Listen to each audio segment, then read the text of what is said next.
আসসালামু আলাইকুম, শুভ বিকেল প্রিয় বন্ধুরা। আরেকটি নতুন ভিডিওতে আপনাদের স্বাগত জানাচ্ছি। এই কুরবানির ঈদে যারা কুরবানি পশু কিনবেন তারা পশু কেনার আগে আমার এই ভিডিওটি দেখে নিন। আমার আজকের ভিডিও কোরবানির জন্য সুস্থ সবল গবাদি পশু চেনার উপায়। গবাদি পশু হৃষ্টপুষ্টকরণে বিজ্ঞানভিত্তিক উপায়ে প্রস্তুতকৃত সুষম পুষ্টিমান সম্পন্ন খাদ্য উপাদানই যথেষ্ট। চলে যাব বিস্তারিত আলোচনায়। তার আগে আপনাদের কাছে ছোট্ট একটি রিকোয়েস্ট, আমার চ্যানেলে নতুন হয়ে থাকলে চ্যানেলটি সাবস্ক্রাইব করে দেবেন। সবার আগে নতুন নতুন ভিডিও পেতে পাশে থাকা বেল আইকনটি বাজিয়ে দেবেন।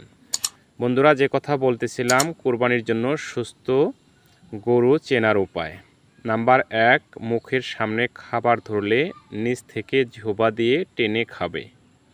নাম্বার 2, শরীরের চামড়া টান টান, পশম মসৃণ, চকচকে ও উজ্জ্বল থাকবে।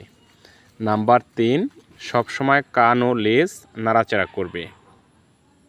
নাম্বার 4, পিঠের কুচ মোটা ও টান টান থাকবে। নাম্বার 5, পশুর চোখ উজ্জ্বল, নাকের উপরের কালো অংশ ভেজা ভেজা এবং চকচকে হবে।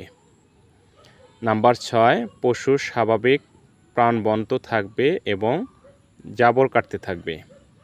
নাম্বার 7, চামড়া টান দিয়ে ছেড়ে দিলে দ্রুত পূর্বের অবস্থায় ফিরে আসবে। নাম্বার 8, প্রয়োজনে নিকটস্থ ভেটেরিনারি মেডিকেল টিমের সাহায্য গ্রহণ করুন। জনসচেতনায় প্রাণী সম্পদ অধিদপ্তর বাংলাদেশ, প্রচারে মৎস্য ও প্রাণী সম্পদ তথ্য দপ্তর, মৎস্য ও প্রাণী সম্পদ মন্ত্রণালয়।